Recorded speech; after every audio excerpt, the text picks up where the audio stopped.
சட்டசபையில் பேசிய திமுக எம்எல்ஏ மார்க்கண்டேயன் முதலமைச்சர் விஜய் குறித்து நான் பேசிய கருத்துக்களை மறந்துவிடுங்கள் என்று சபாநாயகரிடம் கூறியிருந்தார்.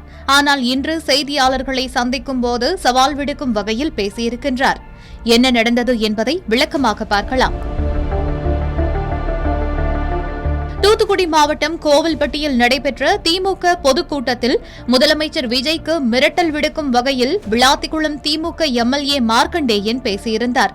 இது பெரும் பரபரப்பை ஏற்படுத்திய நிலையில் அவரை கைது செய்த போலீசார் நீதிமன்றத்தில் ஆஜர்படுத்தி சிறையில் அடைத்தனர். பின்னர் நிபந்தனை ஜாமீன் பெற்று கடந்த 4ஆம் தேதி அன்று சிறையிலிருந்து வெளியே வந்த மார்க்கண்டேயன் நடைபெற்ற சட்டப்பேரவை கூட்டத்தொடரில் கலந்து கொண்டார்.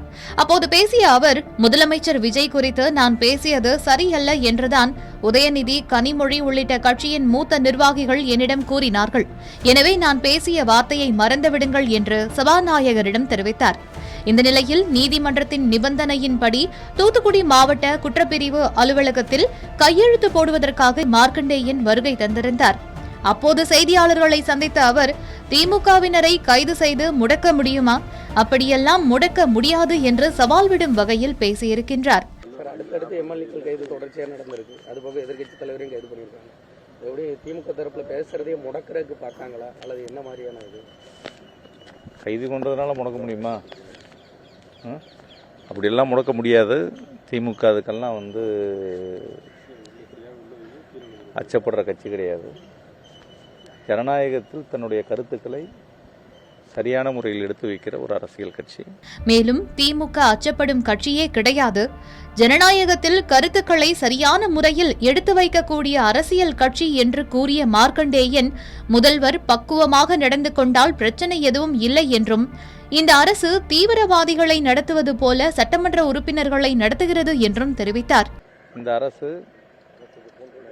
ஒரு தீவிரவாதிகளை நடத்துவதை போன்று தூத்துக்குடி மாவட்டத்தில் எத்தனை காவல்துறையில் பொறுப்பில் இருக்கிறாங்களோ அத்தனை பேரும், நான் ஒரு எம்எல்ஏ ஒரு பெரிய தீவிரவாதி இன்டர்நேஷ்னல் கிரிமினல் நடத்துகிற மாதிரி இங்கிட்டு 200 போலீஸ் இங்கிட்டு 200 போலீஸ் என்னமோ கன்னெல்லாம் எடுத்துட்டு திரு ஓடி வர்ற மாதிரி, ஏதோ என் மேலே அச்சமா இல்லை எல்லாருக்கும் பயம் காட்டுறாங்களான்னு தெரியல. யார் எங்கள் ஆட்சி இப்படி இது மார்க்கண்டேயனுக்கே இப்படி ஒரு நிலைமைன்னா பொதுமக்கள்லாம் நாங்கள் என்ன பண்ணுவோம்னு பார்த்துக்கங்க அப்படின்றத போலீஸை வச்சு மிரட்டலான்னு நினைக்கிறாங்க. இதனையடுத்து நான் பேசியதை மறந்துவிடுங்கள் என்று நேற்று சட்டப்பேரவையில் கூறினீர்களே என்று செய்தியாளர்கள் கேள்வி எழுப்பினார்கள். அதற்கு பதிலளித்து பேசிய அவர், நேரத்தை வீணடிப்பதால் நான் பேசியதை மறந்துவிடுங்கள் என்று கூறியதாக தெரிவித்தார். அதாவதுங்க, நான் சொன்னதெல்லாம் கவனிச்சல நீங்க. நம்ம தூத்துக்குடி மண்ணுக்கு இருக்கிற வேகத்தையும் விவேகத்தையும் நம்மளுடைய வீரத்தையும் நாங்கள் சொல்லியிருக்கிறேன்.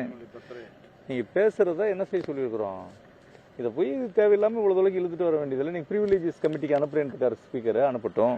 இங்கே எஃப்ஐஆர் போட்டிருக்காங்க, வழக்கு நடக்கட்டும். இதை போய் ஏன் தேவை? அவையினுடைய நேரத்தை போய் எதுக்குன்னா நான் மறந்துருக்கேன்னு சொன்னேன். அவ்வளோதான்.